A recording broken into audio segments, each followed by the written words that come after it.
Manawagan ka sa mga kababayan natin dito sa area na ito. Ramdam natin mga kabayan yung hirap sa kalooban niya, yung sitwasyon nila ngayon. Laging nandyan, kahit umaraw man o kahit umulan. Di mapapagod magbigay ng ngiti, pagtulong na dinagangad ng sukli. Mabuti niyong kaibigan siya si Kuya Raymonda. Lagi niyong maaasahan. Ito na po yung school mga kababayan, kung saan ay ito yung elementary at high school ng Baclaw mga kababayan, kung saan ay ito po yung sinasabi po ni Ma'am Jinke na mayroon po isang estudyante po dito na ito ay umuwi sa malayong lugar at naglalakad ito ng 4 hours. Ngayon wala dito mga kababayan, titingnan namin kung nandito yung nanay, kasi hindi daw po pumasok yung bata, yung isang bata, kasi nga sa sobrang layo mga kababayan. Kaya ang hiling po ng nanay dito ay sana magkaroon sila ng bahay, no? Bahay kubo dito sa malapit sa school para yung mga bata hindi mahirapan. Yan din po suggestion ng teachers para po dito sa mga bata. Kaya hanapin natin yung nanay para po ma-interview natin at malaman din po natin ang tunay na sitwasyon po ng mga bata po mga kababayan. Gagawa tayo ng paraan dito para ay matulungan po natin. Doon daw po umuuwi yung bata, no? Doon sa pinakamalayo mga kababayan, papunta dito sa school ng Baclaw. Ilang bundok yung lalakarin nila bago po makarating dito sa school. Napakalayo. Kung inyo pong matanaw po mga kababayan, hindi madaling lakarin ng isang bata ang kanyang daanan po mga kababayan. Grabe. Kaya hanapin natin ngayon at interviewin natin yung magulang po mga kababayan. Nagtanong-tanong kami mga kababayan, nandun daw po, doon daw tumatambay yung si nanay, yung nanay ng mga bata.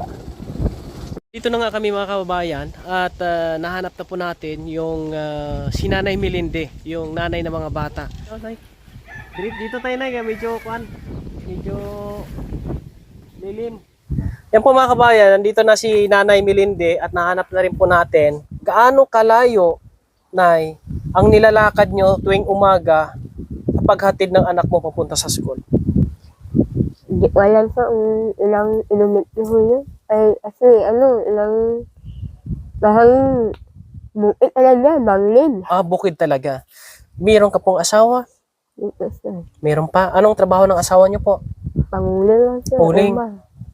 Yun talaga yung hanap buhay nyo doon. Kamusta naman? Nakakasurvive naman po tayo.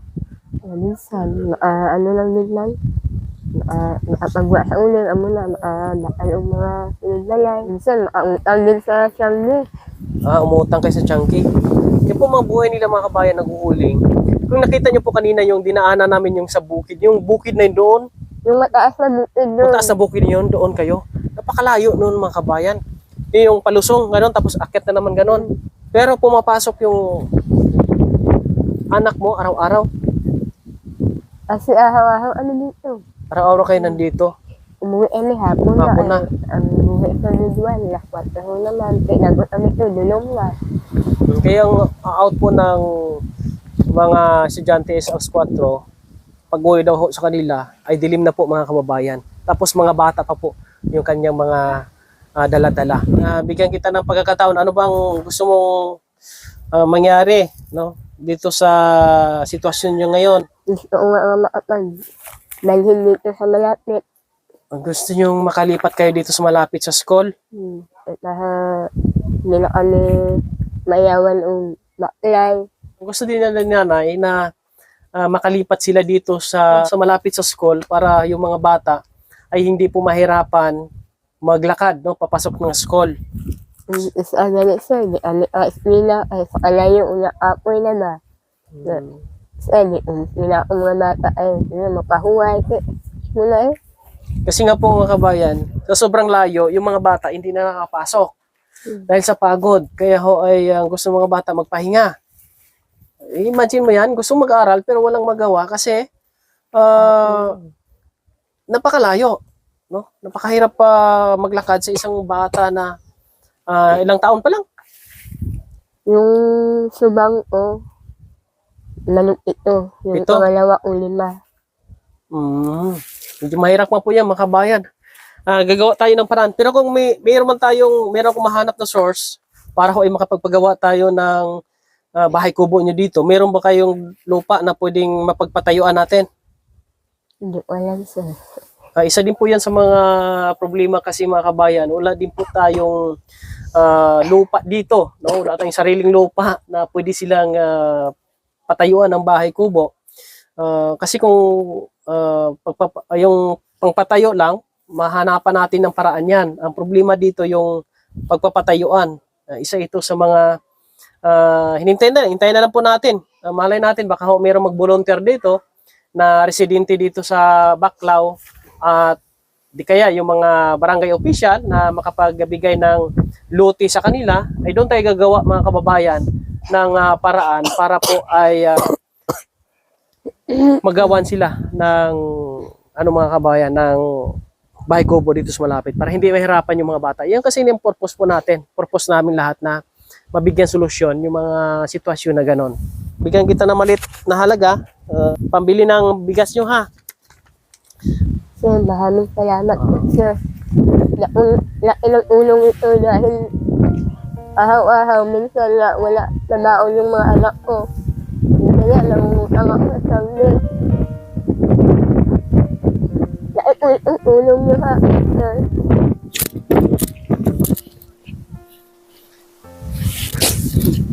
Dito natin naramdaman, mga kabayan, na ang hirap talaga ng buhay nila. Talagang ginagawa na nila ng paraan para po maitaguyod po na nila ang pag-aaral ng kanilang anak. Sa simpleng pamaraanan po natin, mga kabayan, ay maaabutan natin sila sa tulong ng ating mga kaibigan. Sana, yung sabi ko nga kanina, ay sana po ay meron pong magbigay ng kahit maliit na lote para po doon tayo makapagawa ng bahay kubo po, mga kababayan, para sa kanila mag-ina. Ilan ba kayong lahat sa isang pamilya? Ilan po kayo? Na kami, sir, sa loob ng bahay. Kasama ng asawa mo. Ang asawa mo hindi bumaba dito sa o doon lang talaga sa bundok? Minsan na punta sa ito. Paano kung dito kayo nakalipat kayo ng bahay dito? Paano yung yung asawa mo? Lilipat din o maiiwan sa doon? Lipat din. Minsan uwi doon. Pag nakalipat kami dito. Kasi nandun yun ang namin ang hanap buhay. Yun po, mga kabayan. Siguro, Nay, manawagan ka sa mga, alam ko marami akong mga tagapanood dito sa barangay na ito. Sana mayroong makapanood na makapagbigay ng tulong din sa iyo. Nay, may gusto kong sabihin. Manawagan ka na sana mayroong makapagbigay na kahit maliit na lote para doon kayo titira, doon ko kayo patayuan ng bahay kubo at makalipat kayo dito sa malapit sa school.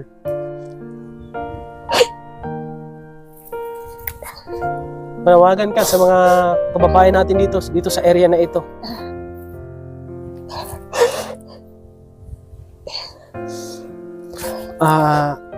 Hindi makapagsalita si nanay dahil nga po ramdam natin, mga kabayan, yung hirap sa kalooban niya, yung sitwasyon nila ngayon.